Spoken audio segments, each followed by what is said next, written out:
ప్రఖ్యాత ఇంగ్లీష్ కవి poet William Shakespeare అనేవారి గురించి మీరు వినే ఉంటారు.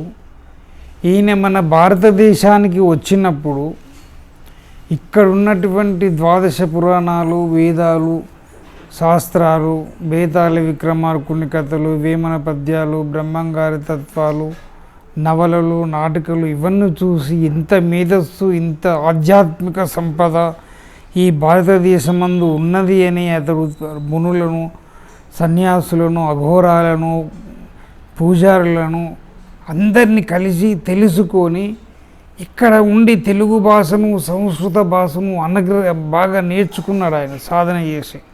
ఇక నేర్చుకుంటా అంటే ఎవరికైనా మనోళ్ళు చెప్తారు కదా, అట్లా నేర్చుకున్న తర్వాత ఈ భాష మీద పట్టు వచ్చిన తర్వాత ఈ యొక్క షేక్స్పియరు మన భారత రామాయణ, భాగవత పురాణాలన్నిటినీ ఇవన్నీ ఏది కూడా వదిలిపెట్టలే. బేతాళ కథలు, పేదరాశి పెద్దమ్మ, వేమన, భాస్కర శతము, నాటికలు, డ్రామాలు అన్నిటిని కూడా, నీతి పద్యాలు అన్నిటిని కూడా మొత్తం ట్రాన్స్ఫర్ టు ఇంగ్లీష్లోకి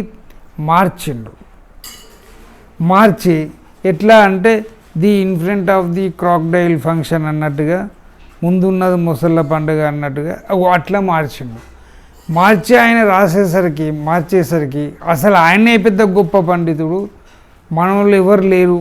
ఆయన అన్ని ఇంగ్లీష్లో రాసిన కదా, ఇంగ్లీష్ ఇంటర్నేషనల్ లాంగ్వేజే కదా, ఆయనే పెద్ద మహా పండితుడు అనుకుంటారు. కానీ ఆయన కాదు.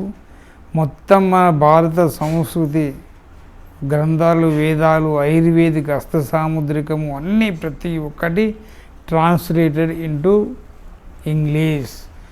మనోడు ఏం తెలియనోడు ఇంగ్లీష్ మీడియం అక్కడ చూసి అదే పెద్దది, ఇక్కడ ఏం లేదు మన ఇండియాలో అని చెప్పేసి అనుకుంటారు. కానీ బేసిక్ మన మునులు, మహర్షులు వీళ్ళందరూ చెప్పిన గ్రంథాలు ఇవన్నీ కూడా రాసినవన్నీ కూడా ట్రాన్స్లేటెడ్ ఇంగ్లీష్కు చేసి ఆయన చెప్పడం జరిగింది, రాయడం జరిగింది. అట్లా రాయబట్టికే కూడా అది కూడా ఒక మంచి విధానమే.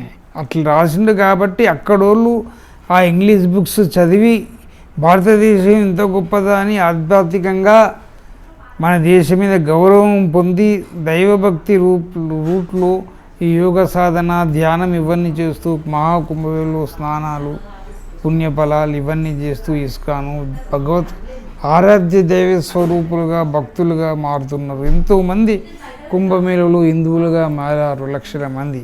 అంటే వాటన్నిటికీ బేసిక్ ఇలాంటి పుస్తకాలు, రచనలు ఇంగ్లీష్లో ఉండడం వల్ల అది కూడా చాలా మంచి ఒక సాధన అనేది షేక్స్పియర్ గారు చేయడం జరిగింది.